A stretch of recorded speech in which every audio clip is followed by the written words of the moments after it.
Hi, I'm Jack from Gately Academy, and in this lesson we're going to talk about Massachusetts fair housing. So in Massachusetts there are some additional protected classes which we're going to cover in this video, and there are also two exceptions which you definitely need to know for the exam. The exam service loves to ask questions based upon the exception.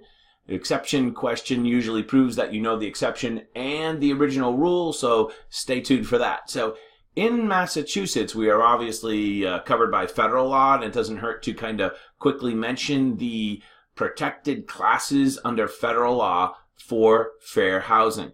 And just a quick editorial note here. The words that we're using to describe these protected classes, I feel that from time to time they fall in and out of favor. And if you're watching this video in many years to come, you might find that you use slightly different words to describe these topics.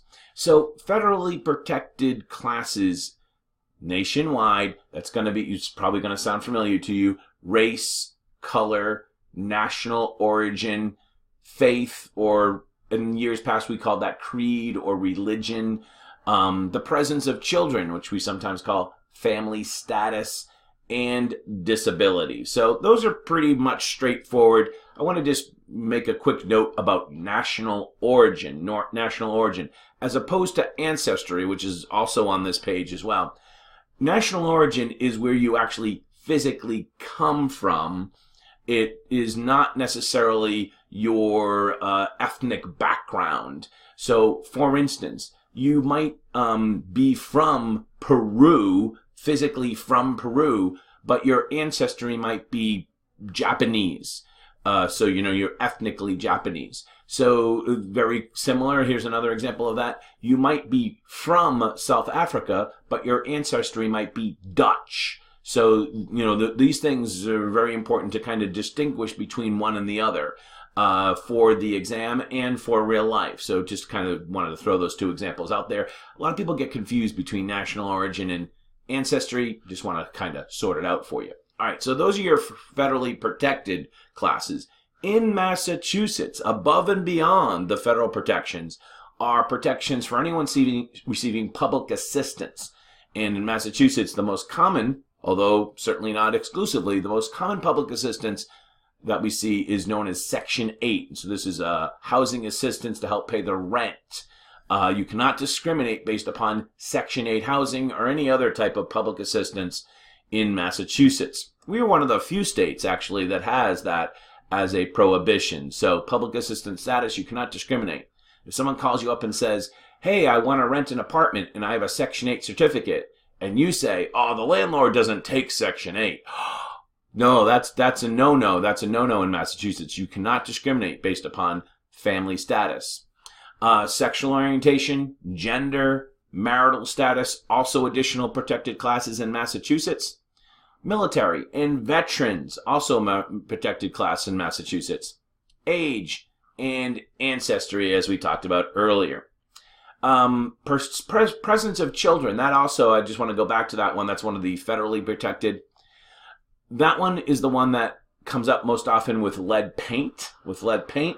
You know, if someone calls you up and says, hell, this apartment would be great for our family, and we have a 5-year-old, and it's just going to be perfect. And then you say, oh, you have a child under 6? Oh, I'm sorry, that's not de-leaded. I can't rent you that apartment. No, that's a federal fair housing violation. So understand what is federally protected and what is additionally protected under Massachusetts state law. Now let's take a look at those exceptions. Okay, so the exceptions are these. In an owner-occupied home, which is a two-family home, the owner can discriminate.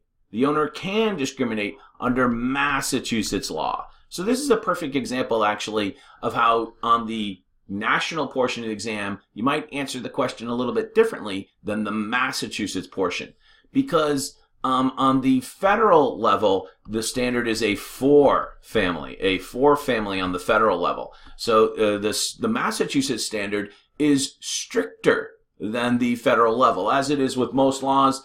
Most laws work in a way that the state must meet the federal level, but they could always go beyond that.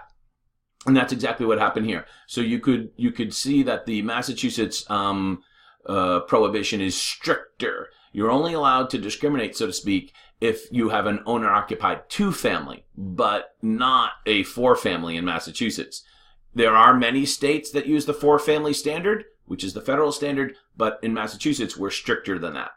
All right, so the next one is something that you see quite a bit of, actually, if you look on Craigslist, especially in kind of the student parts of town, which is probably something that you probably shouldn't even say either, the student parts of town. But it is allowable to discriminate based upon full-time college students.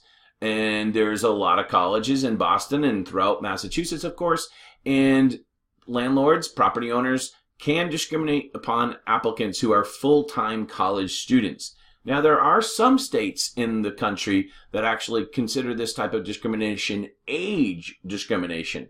But then on the flip side, there are people who are in college that are of a wide range in age.